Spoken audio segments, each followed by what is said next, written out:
Students, तो आज हम लोग क्लास 9 का मैथ का आंसर की देख रहे हैं। तो इसको आप लोग मिला लीजिएगा और फिर बहुत सारा क्वेश्चन इसमें एग्ज़ाम में आ सकता है। तो चलिए हम लोग बिना देर के हुए इसमें 1.5 घंटा में आपको 40 क्वेश्चन बनाना है मैथ में। तो पहला क्वेश्चन क्या कर रहा है, निम्नलिखित में से कौन परिमेय संख्या है। तो इसमें से कौन परिमेय संख्या ये पूछ रहा है। तो देखिए √225 जो है इसका हम लोग निकालेंगे तो ये कितना आ जाएगा, 15 आ जाएगा। तो ये क्या होगा, एक परिमेय संख्या है। बाकी √23 पाई और ये सब क्या है, अपरिमेय संख्या है। क्वेश्चन नंबर 2 पे चलते हैं। निम्नलिखित में से कौन सी संख्या 3 और 4 के बीच स्थित है। तो फर्स्ट ऑप्शन है आपका कितना, 7/2 है। तो 7/2 को करेंगे तो 3.5 आएगा। 7/5 को करेंगे 1.4 आएगा। 3/2 को करेंगे तो 1.5 आएगा। तो यहाँ पे 3 और 4 के बीच में क्या आ रहा है, 3.5 आ रहा है। तो ऑप्शन नंबर 1 यहाँ पे आपका क्या हो जाएगा, सही हो जाएगा, 3.5।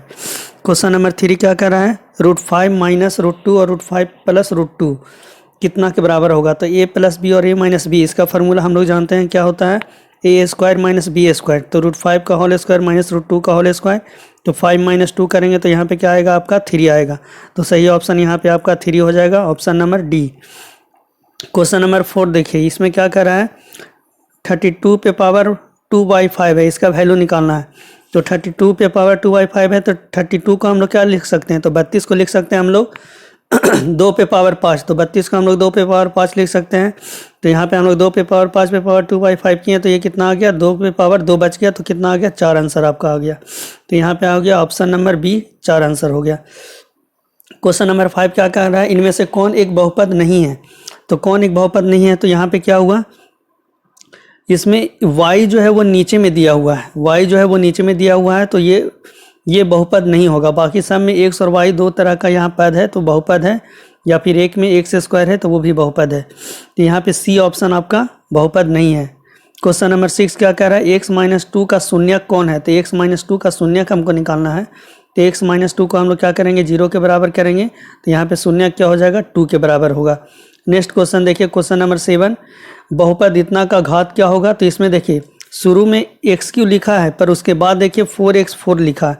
तो बहुपद कौन होता है, सबसे ज़्यादा जो पद होता है वही घात होता है उसका। तो यहाँ पे क्या हो जाएगा, 4 हो जाएगा, option number B. Question number 8 क्या कह रहा है, यदि बहुपद इतना को x + 1 से विभाजित किया जाए तो शेषफल क्या होगा। तो देखिए हम लोग x + 1 से विभाजित कर रहे हैं। तो x + 1 = 0 पुट किए तो x = क्या आ गया आपका, -1। x = जब -1 आ गया तो ये -1 का वैल्यू जब हम इसमें पुट किए समीकरण में तो ये वैल्यू क्या हो गया, 0 हो गया।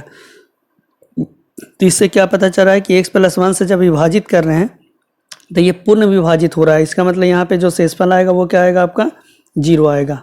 तो शेषफल 0 आ गया। क्वेश्चन नंबर 9 देखिए, x अक्ष पर स्थित किसी बिंदु का निर्देशांक क्या होगा। तो x अक्ष पर अगर हम लोग किसी बिंदु का निर्देशांक देखना है तो x अक्ष पर क्या होता है, यहाँ पे 0 0 लिखते हैं, फिर यहाँ पे 1 0 लिखते हैं, 2 0 लिखते हैं, 3 0 लिखते हैं, इधर -2 0 लिखते हैं। तो क्या होता है, कहीं पे भी हम लोग लिख रहे हैं तो y का वैल्यू क्या होता है, 0 लिखते हैं। इसलिए क्या होगा यहाँ पे x, 0 सी ऑप्शन होगा। क्वेश्चन नंबर 10 देखिए, मूल बिंदु का निर्देशांक क्या है। तो बहुत आसान क्वेश्चन है, ऑरिजिन जिसको हम लोग बोलते हैं। तो मूल बिंदु का निर्देशांक यहाँ पे क्या है आपका, 0 0 है, ऑप्शन नंबर सी हो गया। क्वेश्चन नंबर 11 देखिए, 0, -7 कार्तिक तल में कहाँ स्थित है। तो 0, -7 मतलब एक 0 है और एक क्या है, माइनस है। तो ये एक 0 है, जैसे ही ये पता चल रहा है तो इसका मतलब क्या हुआ, या तो ये x अक्ष पे होगा या फिर y अक्ष पर होगा। तो यहाँ पे x का वैल्यू क्या है, 0, x का वैल्यू 0 है, इसका मतलब है किस अक्ष पर होगा, तो y अक्ष पर होगा। इसलिए ऑप्शन नंबर डी सही है। चलिए नेक्स्ट हम लोग करते हैं क्वेश्चन नंबर 12। ये क्या कर रहा है, x = 1 और y = 2 रैखिक समीकरण इतना का एक हल है तो k का मान ज्ञात कीजिए। तो क्या करना है, बस यहाँ पे जो समीकरण है उस समीकरण में हम लोग x का वैल्यू और y का वैल्यू पुट कर देना है। तो x का वैल्यू 1 और y का वैल्यू 2 पुट कर दिए तो यहाँ से k का वैल्यू कितना आ गया, 7 आ गया आपका right answer. Question number 13, x अक्ष का समीकरण है। देखिए x अक्ष का समीकरण बोलेगा तो y = 0 और y अक्ष का समीकरण बोलेगा तो x = 0। उसका रिवर्स आप कर दीजिएगा। तो ऑप्शन नंबर बी सही है। क्वेश्चन नंबर 14 आप देख सकते हैं। 14 में क्या कर रहा है, रैखिक समीकरण 2x + y = 5 का हल है। तो 2x + y = 5 का क्या हल होगा वो यहाँ पे पूछ रहा है। तो आपका यहाँ पे जो रैखिक समीकरण है वो है आपका 2x + y = 5 का हल निकालना है। तो यहाँ पे हम लोग क्या करेंगे, ऑप्शन से यहाँ पे पुट करके देखेंगे। तो ऑप्शन पुट करके हम देखें तो यहाँ पे ऑप्शन नंबर सी आपका सही हो गया। क्वेश्चन नंबर 15 क्या कर रहा है, यूक्लिड का कथन कि सभी समकोण एक दूसरे के बराबर होते हैं निम्न रूप से दिया गया है। तो ये क्या है, एक अभिधारणा है। यूक्लिड का कथन जो है ये एक तरह का अभिधारणा है। क्वेश्चन नंबर 16, एक दिए हुए बिंदु से होकर कितनी रेखाएं जा सकती है? एक दिए हुए बिंदु से होकर के अनंत रेखाएं जा सकती है, option number C. 70 number question देखिए, 70 डिग्री 70 डिग्री का पूरा कोण का मान क्या ज्ञात करना है? तो पूरा कोण क्या होता है, जब दो कोणों का योगफल 90 डिग्री के बराबर होता है तो उसको पूरा कोण बोलते हैं। तो यहाँ पे ऑप्शन नंबर सी आपका सही है, 20 डिग्री। क्वेश्चन नंबर 18, यदि एक त्रिभुज का एक कोण शेष दो कोणों के योग के बराबर हो तो वह त्रिभुज कैसा होगा? तो यहाँ पे समकोण त्रिभुज होगा, क्योंकि एक अगर 90 डिग्री है तो शेष जो दो कोण है वो दोनों का योग कितना के बराबर होना चाहिए? 90 डिग्री के बराबर होना चाहिए। तो ये क्या होगा, आपका एक त्रिभुज होगा। या फिर आप इसको सॉल्व करके भी देख सकते हैं। तीन कोण वहाँ पे दो, एक एक्स लीजिएगा, फिर एक एक्स लीजिएगा और फिर एक अलग लेकर के 180 के बराबर करेंगे तो वहाँ से फिर आपका आ जाएगा।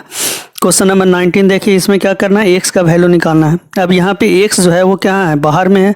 तो हम लोग क्या जानते हैं, एक थ्योरम है कि बहिष कोण सुदूर दो अंतः कोणों के योग के बराबर होता है। तो बहिष कोण यहाँ पर एक्स है और सुदूर दो अंतः कोण क्या है, 40 और 50 डिग्री। तो 40 + 50 90 डिग्री। तो ऑप्शन नंबर बी सही हो गया।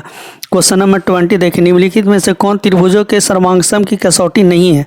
तो साइड हम लोग पढ़े हैं, एंगल भी पढ़े हैं, साइड भी पढ़े हैं, लेकिन साइड एंगल नहीं पढ़े हैं, क्योंकि दो एंगल और एक साइड ये पॉसिबल ही नहीं है, इसलिए ऑप्शन नंबर ए सही है।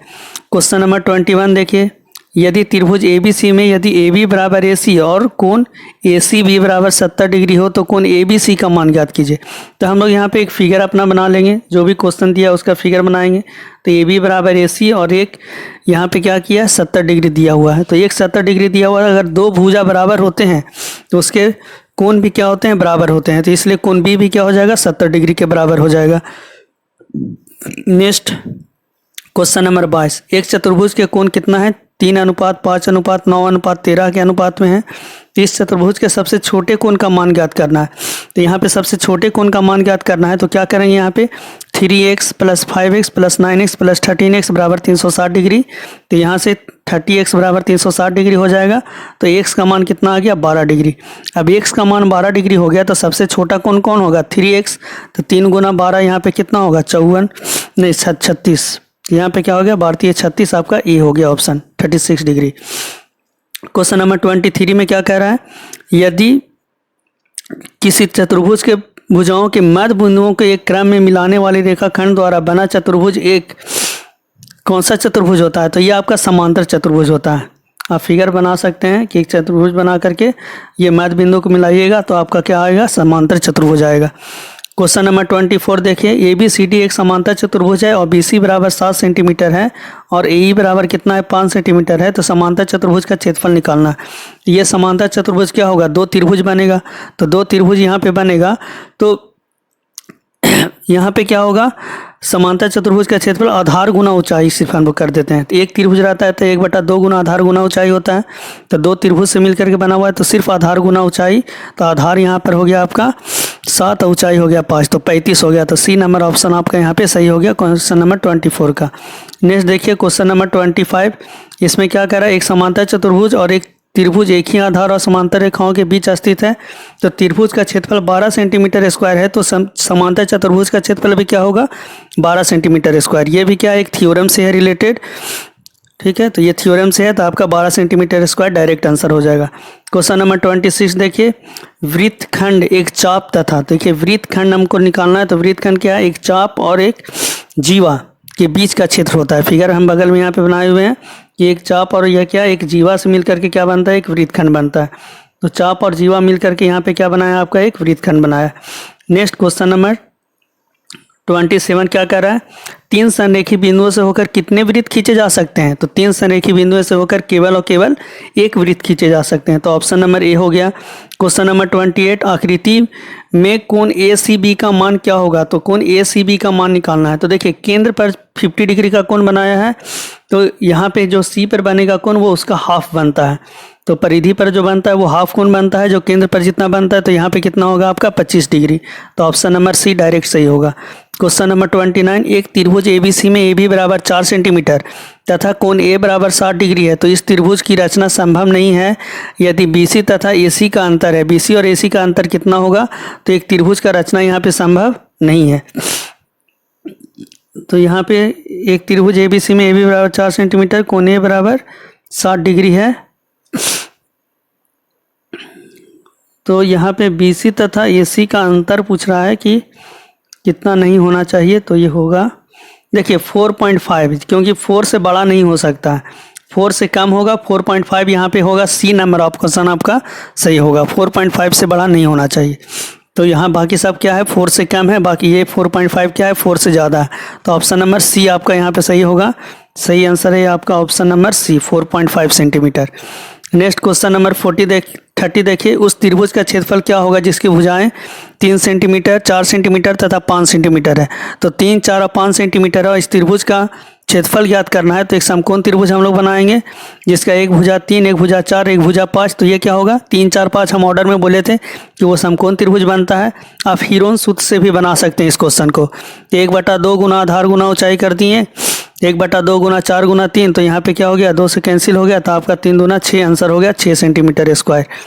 नेक्स्ट क्वेश्चन नंबर 31, एक समबाहु त्रिभुज का क्षेत्रफल क्या होगा जिसकी प्रत्येक भुजा 6 सेंटीमीटर है।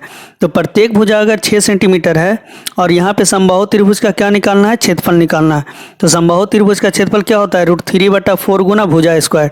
तो √3/4 गुना 6 स्क्वायर कर दिए, तो यहाँ से आपका आंसर आ जाएगा 9√3। तो 9√3 यहाँ पे आंसर आपका आ गया। क्वेश्चन नंबर 32, R त्रिज्या वाले गोले का आयतन होता है। अब यहाँ पे गोले बोल रहा है, तो गोले का आयतन क्या होगा, 4/3 पाई r3। तो ऑप्शन नंबर डी सही हो गया।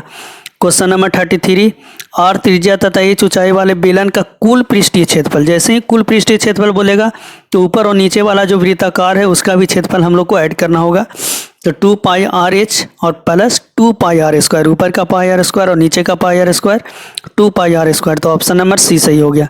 क्वेश्चन नंबर 34, एक घन का आयतन 512 सेंटीमीटर क्यूब है तो घन का कुल पृष्ठीय क्षेत्रफल क्या होगा।